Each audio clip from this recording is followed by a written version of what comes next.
ሰላም ጤና ይስጥልን አድማጭ ተመልካቾቻችን ታህሳስ 1 2018 ዓ.ም ዕለታዊ መረጃዎችና ዘገባዎችን ይዤ መጥቻለሁ።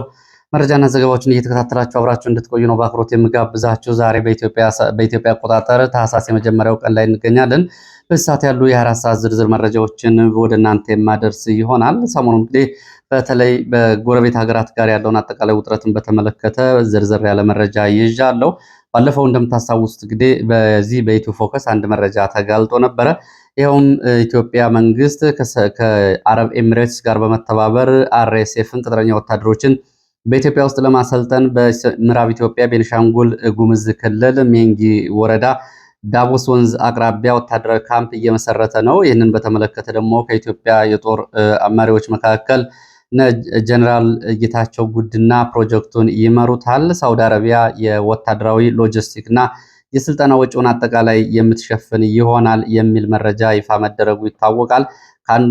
ከሁለት ሳምንትና ከ3 ሳምንታት በኋላ ትናንትና ጉዳዩን አልጀዚራ የሱዳን ባለስልጣናትን ጨምሮ ይዞ መውጣቱንም እንደዚሁ እንግዲህ ትናንትና መነጋገሪያ ከነበሩ ዘገባዎች መካከል ይህንን ተከትሎ የሱዳን ጦር እንደዚሁ ወታደራዊ ስምሪቶችን በኢትዮጵያ ምዕራብ ቀጠናዎች በተለይ ብሉ ናይል እየተባለ በሚጠራው የሱዳን አካባቢ እንዲሁም ደግሞ በኢትዮጵያ በመተከል እና በቤኒሻንጉል አዋሳኝ እስከ ጋምቤላ ጫፍ ባሉት አካባቢዎች ስምሪት ለማድረግ እንቅስቃሴ ላይ መሆኑን አልጀዚራ በዘገባው ይዞ ወጥቷል። ምንም እንኳ በዚህ ይህ ዘገባ ከተጋለጠ ከሳምንት በኋላ የተዘገበ ቢሆንም ከዚህ ጋር በተያያዘ እንግዲህ አዳዲስ ወታደራዊ እንቅስቃሴዎች መኖራቸውን ነው። እንግዲህ ሱዳን የተለያዩ ወታደራዊ ጥምረቶችና እንቅስቃሴዎችን እያደረገች ነው።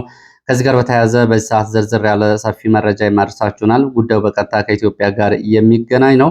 ይህንና ሌሎች የግንባር ዝርዝር መረጃዎችን እየተከታተላችሁ አብራችሁ እንድትቆዩ ነው በአክብሮት የምጋብዛችሁ። በተለያዩ አካባቢዎች ያሉ በአማራ ክልል የ24 ሰዓት የግንባር ዝርዝር መረጃዎችንም ይዣለው። እንደተለመደው የ24 ሰዓት መረጃዎችን የምትከታተሉ ይሆናል። አዲስ ኦፕሬሽን በሚቀጥለው ሳምንት ይደረጋል። ቀኑ በትክክል አልተቆረጠም።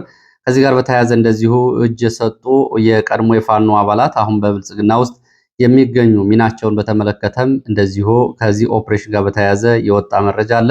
እሱንም በዚህ ሰዓት ወደ እናንተ የማደርሳችሁ ይሆናል። እየተከታተላችሁ አብራችሁን ስለምትቆዩ እንደዚሁ አመሰግናለሁ። እንግዲህ ዛሬ ዓለም አቀፍ ሪፖርቶች ወጥተዋል። ሂውማን ራይት ወይም ደግሞ የሰብአዊ መብትን በተመለከተ በኢትዮጵያ የሰብአዊ መብት ተሟጋቾች፣ ጋዜጠኞችና አጠቃላይ የሰብአዊ መብት ሁኔታን በተመለከተ ዛሬ ታህሳስ 10 2025 ዓ.ም በፈረንጆቹ አቆጣጠር የወጣ ሪፖርት አለ። ሪፖርቱ እንግዲህ ኢትዮጵያን በተመለከተ ለበርካታ ዓመታት ሲሰበሰብ የነበረ ዳታ እንደሆነ ነው ሪፖርቱ የሚያሳየው። ይህም ሪፖርት እንግዲህ በኢትዮጵያ እጅግ አሳሳቢ ደረጃ ያለፈው የሰብአዊ መብቶች ጉዳይ እንዲሁም ደግሞ የሰብአዊ መብት ተሟጋቾች እና የጋዜጠኞች ጉዳይ እንግዲህ በዚህ በምልከታ የተረጋገጠ መረጃ ነው። በዚህ እንግዲህ በተለይ ስርዓት፣ ድብደባ፣ ማሰቃየት፣ ቶርቸር፣ አስገዶ መሰወር፣ ማፈናቀል፣ ማሳደድ፣ መግደልን ጨምሮ በመብት ተሟጋቾች እና በጋዜጠኞች ላይ የደረሰውን ጉዳይም ጨምሮ እንግዲህ በስፋት አካቷል ሪፖርቱ። ይሄ ሪፖርት እንግዲህ ከ2020 እስከ 2025 ድረስ ያለውን ጊዜ የሸፈነ ከ41 በላይ ሰነዶችን ያካተተ እንደሆነ ሪፖርቱ ይገልጻል። በዚህ ሪፖርት ላይ እንግዲህ 2025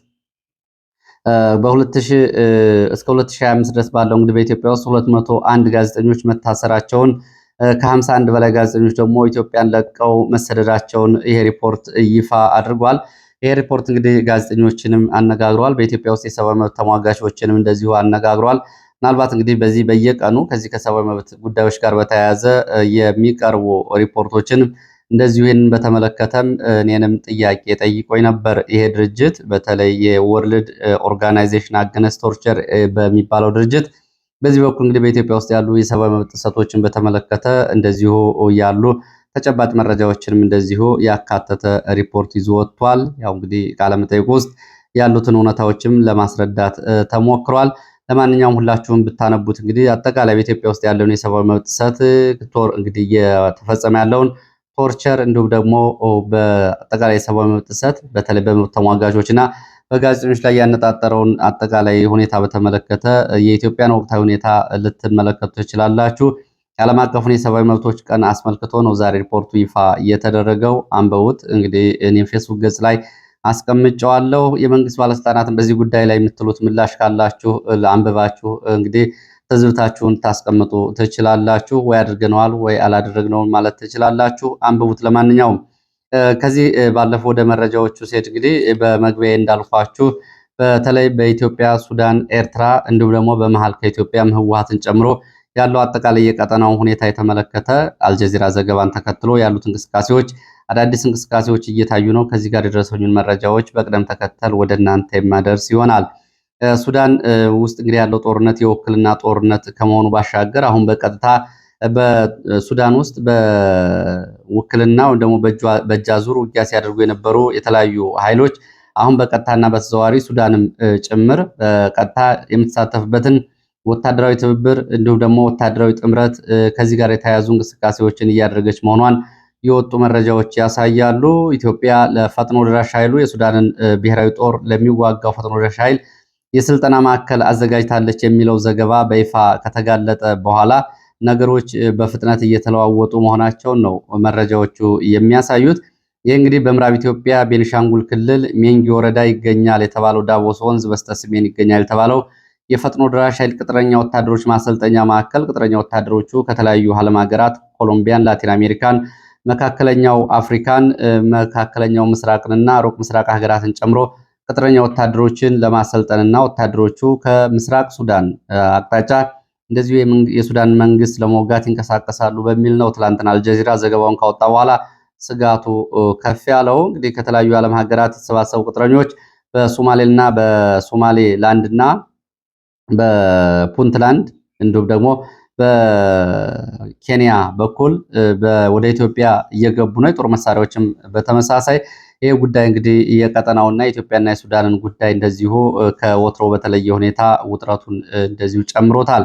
እንግዲህ ሱዳን ከዚህ ከወሰደቻቸው እርምጃዎች መካከል አንደኛው ጦርዋን ወደ ኢትዮጵያና ሱዳን አዋሳኝ ብሉ ናይል ተብሎ በሚጠራው የቤኒሻንጉል ትይዩ ባለው የኢትዮጵያ ቀጠና ከላይ ከመተከል እስከ ታች ድረስ ለማሰማራት እንቅስቃሴ መያዟን አልጀዚራ እንግዲህ ዘገባ ይዞ ወጥቷል።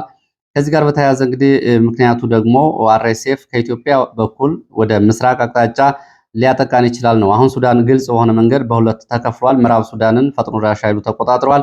ምስራቅ ሱዳንን ካርቱምን ጨምሮ ደግሞ የመንግስት ብሔራዊ ጦር የሚባለው ተቆጣጥሯል። አሁን ብሔራዊ ጦሩን ከምስራቅ አቅጣጫ ከኢትዮጵያ አቅጣጫ ልንወጋ እንችላለን በሚል ነው ጦሩን ወደዚህ ሊያንቀሳቅስ እየወሰነው። ይሄ ባለበት ሁኔታ እንግዲህ ሱዳንም በተለያየ መንገድ ከኢትዮጵያን መንግስት ከሚዋጉ እና የኢትዮጵያን መንግስት በኃይል ከሚፋለሙ ኃይሎች ጋር የተለያዩ እንቅስቃሴዎችን እያደረገች መሆኗን የወጡ መረጃዎች ያሳያሉ። እንግዲህ በኢትዮጵያ ውስጥ 10 ሺህ የሚደርሱ የአርኤስኤፍ ወይም ደግሞ የሱዳን ፈጥኖ ደራሽ ኃይል አባላት ወይም ደግሞ ተዋጊዎች ይሰለጥናሉ ተብሎ ነው እቅድ የተያዘው። ከዚህ ጋር በተያያዘ እንግዲህ የሱዳን መንግስት በተቃራኒ 3 ወታደራዊ እንቅስቃሴዎችን ከኢትዮጵያ አንጻር በግልጽ እያደረገ መሆኑን መረጃዎቹ ያሳያሉ። አንደኛው የኢትዮጵያና የኤርትራ መንግስት የገቡበትን እንደዚሁ ውጥረትና ተያያዥ ጉዳዮች ተከትሎ ሱዳን ከኤርትራ ጋር የመጨረሻ የተባለው ወታደራዊ ትብብር በማድረግ በኢትዮጵያ መንግስት ላይ ያለውን አጠቃላይ ጫና ለማሳደግ ሱዳን በከፍተኛ ሁኔታ እየሰራች መሆኗን የወጡ መረጃዎች ያሳያሉ። በኤርትራ በኩል እንግዲህ 50 ሺህ በላይ ሚሊሻዎች ሰልጥነውለታል የተባለው የጀኔራል አልቡርሃን የሱዳን ብሔራዊ ጦር በተለያዩ ዙሮች ይህንን ያሰለጠነው የኤርትራ መንግስት የሱዳን መንግስት አሁን ደግሞ ዋና ዋና የጦር መሪዎችን ወደ ኤርትራ ወታደራዊ ካምፕ ማስገባት ስልጠና እንዲወስዱ እያደረገ መሆኑ ነው መረጃዎች የገለጹት። በዚህ በኩል እንግዲህ ኤርትራ ውስጥ የሚገኘው የቀድሞ የሱዳን መንግስት ተቃዋሚዎች የስልጠና ወታደራዊ ካምፕ በነበረው ሃይኮታ ተብሎ በሚጠራው ቦታ የነ ጀነራል አልቡርሃን ወታደራዊ መሪዎቻቸውን ወደዚህ ቀጠና ማስገባታቸው ነው። ይህ ጉዳዩ እንግዲህ ከኢትዮጵያም ከኤርትራም ጋር የሚያያዝ ነው። ይህ ሃይኮታ ተብሎ የሚጠራው ቦታ ግንቦት 7ም የኢትዮጵያን መንግስት ይቃወም በነበረበት ጊዜ ጉባኤዎችን ያደረገበት የጦር ካምፕ እንደሆነ ከአካባቢ የወጡ መረጃዎች ያሳያሉ። ይሄ ከኤርትራ ጋር ያለው ነው። ከኤርትራ ጋር እንግዲህ ከወታደራዊ ትብብር ሰሞኑንም የሱዳን መሪዎች ወደ አስመራ፣ የአስመራ መሪዎችም ወደ ፖርት ሱዳን ያደረጓቸው ጉዞዎች እንዳሉ ነው። ከዛ ባሻገር እንግዲህ በሌላ በኩል ሱዳን ደግሞ የኢትዮጵያን መንግስት በኃይል ለመጣል ከሚንቀሳቀሱ አካላት ጋር ያላትን ግንኙነት እያሳደገች ነው። በትጥቅ የሚታገሉ ኃይሎችን መደገፍ፣ ማስታጠቅ፣ ወታደራዊ ቤዝ ወይም ደግሞ ወታደራዊ ካምፕ መስጠትን ጨምሮ የተለያዩ ተግባራትን እያከናወነች መሆኗ መረጃዎች ያሳያሉ። ከነዚህ ውስጥ መካከል ቀደም ብሎ በሱዳን በተለያዩ የጦር ሰፈሮች እየተቋቋመውን የህወሓት ሳምሬ ቡድን ደግሞ አርሚ ሰባን ሱዳን በግልጽ እየደገፈች መሆኗን ያው እንግዲህ መረጃዎች ያሳያሉ። በተጨማሪ ሌሎች ትጥቅ ያነሱ ኃይሎችም የኢትዮጵያን መንግስት በኃይል ለመጣል የሚታገሉትን በሱዳን ውስጥ የትጥቅ የስንቅ የስልጠና ማዕከላትን እንዲያገኙ ዲቪዥን 2 ተብሎ የሚጠራው የሱዳን ወታደራዊ አዛዥ ባለፈው መናገሩ መዘገቡ ይታወቃል። እንግዲህ በተለይ ከኢትዮጵያ አንጻር ያለውን የህወሓትና የሱዳን ጦር ቁርኝት ቦታ በመስጠት እንዲሁም ደግሞ ውጊያ በማድረግ ብቻ አብሮ የሚቆም አይደለም። የተለያዩ ትብብሮችንም እያደረገ ነው የሚገኘው። የህወሓት ጦር በሱዳን በአልቡርሃን ወጪ በግብፅ ድጋፍና ቁሳዊ አቅርቦት የተለያዩ ወታደራዊ ስልጠናዎችን እንዲወስድ ሱዳን ሁኔታ ውስጥ ታመቻች ቆይታለች። አሁንም እያደረገች ነው። ከስልጠናዎቹ መካከል የሰው አልባ ተዋጊ አውሮፕላን ድሮኖች ስልጠና ይገኝበታል። ይህንን በተመለከተ የወጡ መረጃዎች እንደሚያሳዩት 80 የሚደርሱ የህወሓት ታጣቂዎች ተመርጠው የድሮን ስልጠና ጸረ ድሮንና የድሮን ኦፕሬተር ስልጠና እየወሰዱ ይገኛሉ። አንደኛ ዙር ሰልጣኞች በዚህ መሰረት እንግዲህ የድሮን ኦፕሬተርነት እንዲሁም ደግሞ ጸረ ድሮን እንዲሁም ድሮን የማክሸፍ ስልጠናዎችን እየወሰዱ ነው ያሉት። እነዚህ ጸረ ድሮን ስልጠና እየወሰዱ ያሉት የህወሓት ታጣቂዎች ልዩ ቦታው ሸዋክ ተብሎ የሚጠራ ቦታ ሲሆን ቦታው ገዳሪፍና ከሰላ መካከል እንደሚገኝ መረጃዎች ጠቁመዋል። ይህ እንግዲህ በሱዳን መንግስት ወጪ የኢትዮጵያን መንግስት የሚታገሉ ኃይሎች መካከል የህወሓትን ታጣቂዎች የጸረ ድሮን የሱዳን መንግስት እያሰለጠነ ነው። ከዚህ ጀርባ የሱዳን መንግስት ብቻ ሳይሆን በቁሳዊ ድጋፍ እንደዚሁ እስከ ግብጽ ድረስ የደረሰ ድጋፍ አለ። እንግዲህ ይሄ እየሆነ ያለው እንግዲህ የወጡ መረጃዎች ይህንን እያሳዩ ሲሆን ሁለተኛው ዙር ደግሞ በቅርቡ ይጀመራል። አንደኛ ዙር ሰልጣኞች ስልጠናውን ለማጠናቀቅ ከሳምንታት በታች ያሉ ጊዜያት ናቸው እየቀራቸው። ሱዳን እንግዲህ የኢትዮጵያ መንግስት አርኤስኤፍን ይደግፋል በሚል የኢትዮጵያን መንግስት የሚቃወሙ የሀገር ውስጥ ኃይሎችን እንዲሁም ጎረቤት ሀገራትን ግብፅና ኤርትራን ጨምሮ ከኢትዮጵያ አንጻር በተለያየ ሁኔታ ወዳጅ አድርጋ ወታደራዊ ትብብር እያደረገች መሆኗን መረጃዎች ተደጋጋሚ ይገልጻሉ። ጀነራል አልቡርሃን ከአብይ አህመድ በጌታቸው ረዳና በሬድዋን ሁሴን የተላከለትን መልእክት ውድቅ ማድረጉ ይታወቃል። እንግዲህ ይህንን ተከትሎ ሰሞኑን አርኤስኤፍ እንደገና ባለፈው ተሸንፎ የነበረው የሱዳን ጦር አርኤስኤፍ እንደገና ድል እየቀናው መምጣቱን መረጃዎቹ ያሳያሉ። በተለይ ወሳኝ ውጊያዎች ላይ ትብብር ያደረጉለትን የህወሓት ታጣቂዎችን ድጋፍ እንደገና የሱዳን መንግስት መጠየቁንም ከሱዳን የወጡ መረጃዎች ይገልጻሉ። የህወሓት ታጣቂዎች ወደ ምዕራብ ሱዳን እንዲያፈገፍግ ያደረጉትን የአርኤስኤፍን በመዋጋት ሁነኛ ሚና ተጫውተዋል የሚሉት መረጃዎቹ። በዚህም እንግዲህ አሁን የህወሓት ታጣቂዎች ድጋሚ ከሱዳን ብሔራዊ ጦር ጎን እንዲሰለፉ ጥያቄ ቀርቧል። እንግዲህ ጥያቄው ቀርቧል፣ ግን ከህወሓት በኩል እንደገና ወደ ጦርነት እንዲገቡ ፍቃድ ስለመሰጠቱ የታወቀ ነገር የለም። በተለይ መደኔ ተብሎ በሚጠራው ቦታ ካርቱምን ለመቆጣጠር የሱዳን ጦርና የፈጥኖ ደራሽ ኃይሉ ጦር ባደረጓቸው ተከታታይ ውጊያዎች የህወሓት ታጣቂዎች በዚህ ፍልሚያ ከሱዳን ጦር ጎን በመሰለፍ ጦርነቱ ውጤቱ ወደ ብሔራዊ ጦሩ እንዲሆንና ፈጥኖ ደራሽ ኃይሉ እንዲሸነፍ ሁነኛ ሚና መወጣታቸውንም እንደዚሁ መረጃዎች ይገልጻሉ። ከዚህ ጋር በተያያዘ እንግዲህ የሱዳን ጦር ካርቱምን የተቆጣጠረው በህወሓት ታጣቂዎች ድጋፍ ነው። በዋናነት በተለይ ሲንጃ፣ ሲናር፣ ሐሳርሳ፣ ደንበሊያ፣ አልባጌ፣ ፋው ተብሎ የሚጠሩ አካባቢዎች የህወሓት ታጣቂዎች ያደረጓቸው ውጊያዎች የፈጥኖ ደራሽ ኃይሉን ኃይል በማንኮታኮት ከፍተኛ ሚና እንደነበራቸው ሱዳን አካባቢ ያሉ መረጃዎች ይህንን ያሳያሉ። የሱዳን ጦር ካርቱምን የተቆጣጠረው እነዚህን አካባቢዎች የህወሓት ታጣቂዎች ረድተውት ካሸነፈ በኋላ ነው። እንግዲህ ከዚህ ጋር በተያያዘ የአንደኛ ዙር የህወሓት የሳምሬ ቡድን የጸረ ድሮን ሰልጣኞች በቅርቡ ስልጠናቸውን ሲያጠናቅቁ፣ ሌሎቹ ሁለተኛ ዙር ሰልጣኞች ደግሞ ሱዳን ውስጥ ከሚገኘው የህወሓት ጦር ብቻ ሳይሆን ከመቀሌ ጭምር በአስመራ በኩል ወጥተው ወደ ሱዳን ይንቀሳቀሳሉ የሚሉ መረጃዎች አብረው ወጥተዋል። እንግዲህ በሱዳንና በኢትዮጵያ መካከል ያለው ጉዳይ እየቀጠለ መምጣቱ ተከትሎ የህወሓት ታጣቂዎች በሱዳን ሶስት ቦታዎች ላይ ወታደራዊ ካምፕ አላቸው። ሸረሪና፣ ነጭ ድንጋይና ግዴማ ተብሎ የሚጠሩት አካባቢዎች። ከዚህ እንግዲህ በሌላ በኩል ደግሞ ከተፈናቃዮች ጋር ተቀላቅለው የሚኖሩባቸው ሌሎች ካምፖችም አሉ። አሻባ፣ እንጉርጉር፣ ተነድባ፣ አብሮኮም፣ ግዴማ፣ ሰፋዋ ተብሎ የሚጠሩት እነዚህ ተቀላቅለው የሚኖሩባቸው ናቸው። ከጀኔራል አልቡርሃን ጎን በመሰለፍ የአርኤስኤፍን የተዋጉበት የህወሓት ኃይሎች እንደ ሳንጃ፣ ሲናር፣ ሐሳንሂስ እና መድን የተባሉ ቦታዎች አሁን እነዚህም ቦታዎች መልሶ አርኤስኤፍ ይይዛል በሚል ለሱዳን ታጣቂዎች የቀረበው ጥሪ ይህንን ይመስላል። ከሱዳን አንጻር እና በኢትዮጵያ አንጻር ከኤርትራ እንዲሁም ደግሞ ከህዋት አንጻር ያለው አሁናዊ ሁኔታ ይህንን እየተመለከተ ነው። ለሌሎች ኃይሎች እንግዲህ ሱዳን አጠቃላይ ወታደራዊ ስንቅ ትጥቅና ቦታዎችን ለማመቻቸት እንደዚሁ እንቅስቃሴ ላይ መሆኗን የወጡ መረጃዎች ያሳያሉ።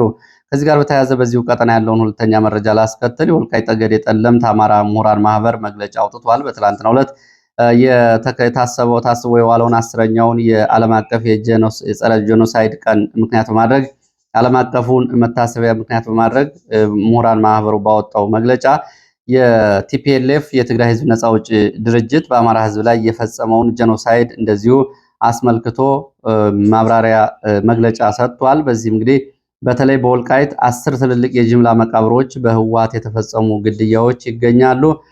በተለይ ሁመራ ሆስፒታል፣ ትራከን ሁመራ አየር ማረፊያ፣ ወፋር ግፍ፣ ማይካድራ፣ ሚናሚን ግቢ እና ሌሎች አካባቢዎች እነዚህ ምርመራ እንዲደረግባቸውና ተጎጂዎቹ ፍትህ እንዲያገኙ ዓለም አቀፉ የጄኖሳይድ ማህበር ይህን እንዲያስበው መግለጫው ጥሪ አቅርቧል።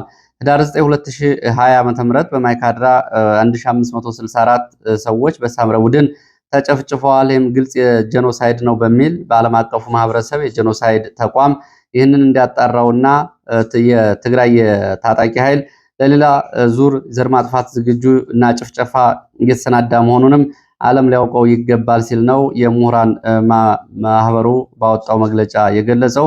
ዕለቱ የዘር ጭፍጨፋዎች የሚታሰቡበት በመሆኑ ለህግ መጠየቅ ያለባቸው በህግ እንዲጠየቁ፣ ለተጨፍጫፊዎቹ ደግሞ ፍትህና ለቤተሰቦቻቸውም እንደዚሁ ፍትህ እንዲያገኙ መደረግ አለበት ሲል ነው በእንግሊዝኛ ባወጣው መግለጫ ያሰራጨው። ወደ ሌሎች መረጃዎች እሄዳለሁ። ወደ ሌሎች መረጃዎች ሲሄድ ወደ መተማ የሚወስደን መረጃን የማስከትለው በመተማ ፎርገና በተባለው ቦታ ማልዳ ላይ በተደረገው ውጊያ ሰብአዊ፣ ቁሳዊና ወታደራዊ ኪሳራ መድረሱን ከአካባቢ የወጡ መረጃዎች ያሳያሉ።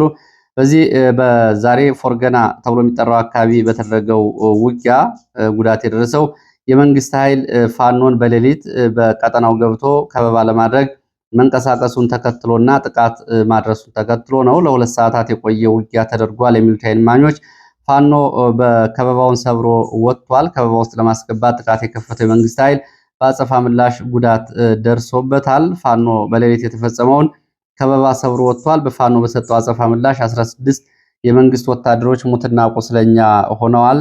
በዚህ እንግዲህ በፋኖ በኩልም 3 ቀላል የአካል ጉዳት መድረሱን የዓይን እማኞች ገልጸዋል።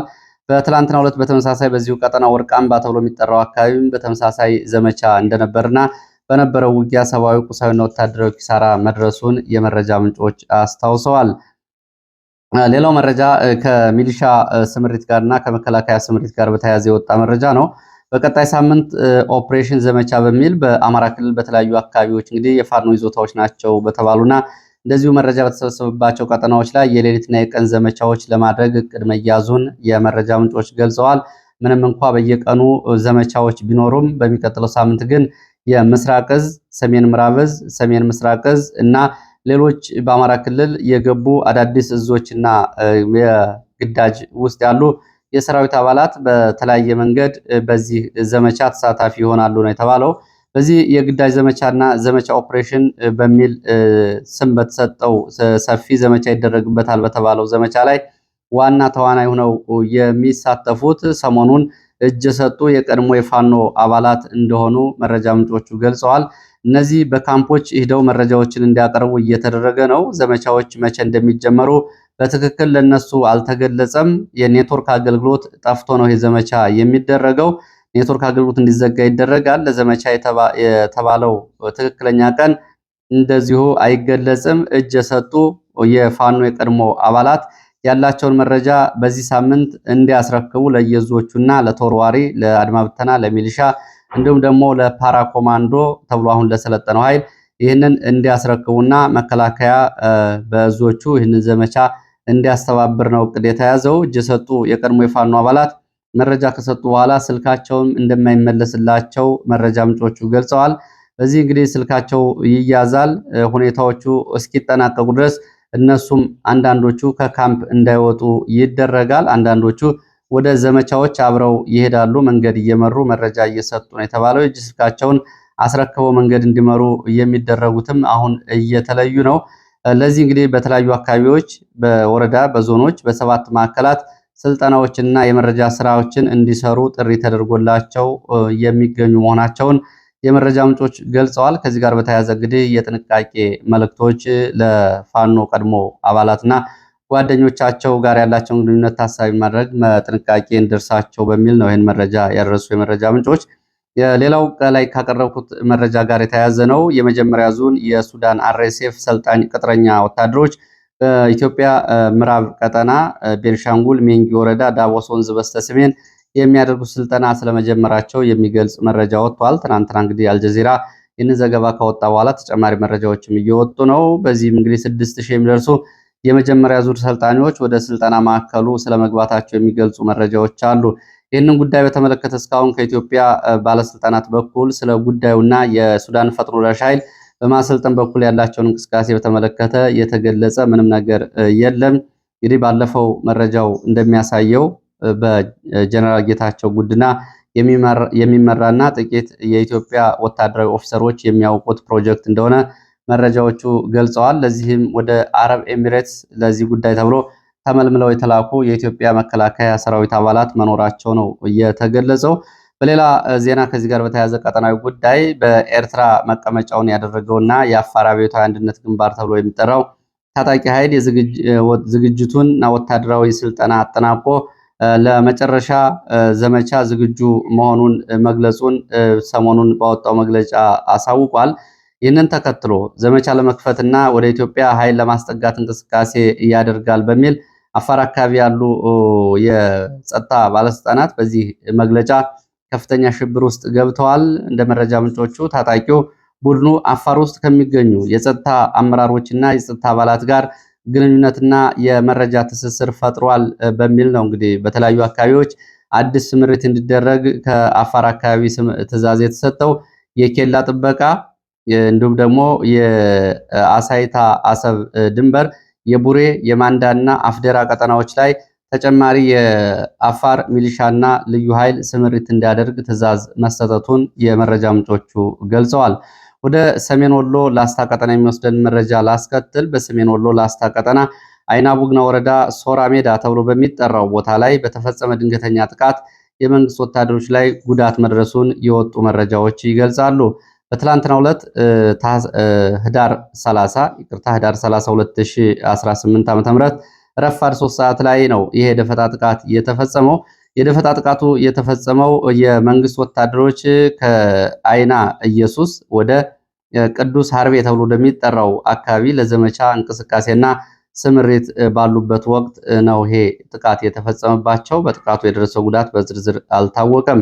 እንግዲህ ለሰዓት ያሉ መረጃዎች እነዚህ ናቸው። ተጨማሪ እንደዚሁ ደግሞ አስተያየቶችንና ጥቆማዎችን በተመለከተም እንደዚሁ በፋኖ ውስጥ በመሆን አሁን ለመንግስት የመረጃ ስራ የሚሰሩ አሁንም ከርተው ከወጡ ጋር ግንኙነት ያላቸውና በሌሊት የሚደዋወሉ እንዳሉ መረጃዎች ጠቁመዋል። ሰሞኑን እንግዲህ እጅ ሰጥተው ተስማማንም ብለው እነሱ ፕሮፓጋንዳ ይሰሩ የነበሩት አሁን ለአንዳንድ የፋኖ መሪዎችና የፋኖ አባላት እየደወሉ ሁኔታው ምቹ እንደሆነና እንዲወጡ ለማስኮብለል እንቅስቃሴዎችን እያደረጉ መሆናቸውም ተገልጿል። ሰሞኑን በምዕራብ ወሎ ቀጠና የኮሎኔል ፋንታውን ሙሃባው ጋር የነበሩ የድርጅቱ በተለይ የወሎ ጠቅላይ ግዛት እዝ ከፍተኛ አመራሮች የሄዱበትን መንገድ በተመለከተ እንግዲህ ከአሁን በፊት የተጋለጠው ሪፖርት ያሳያል።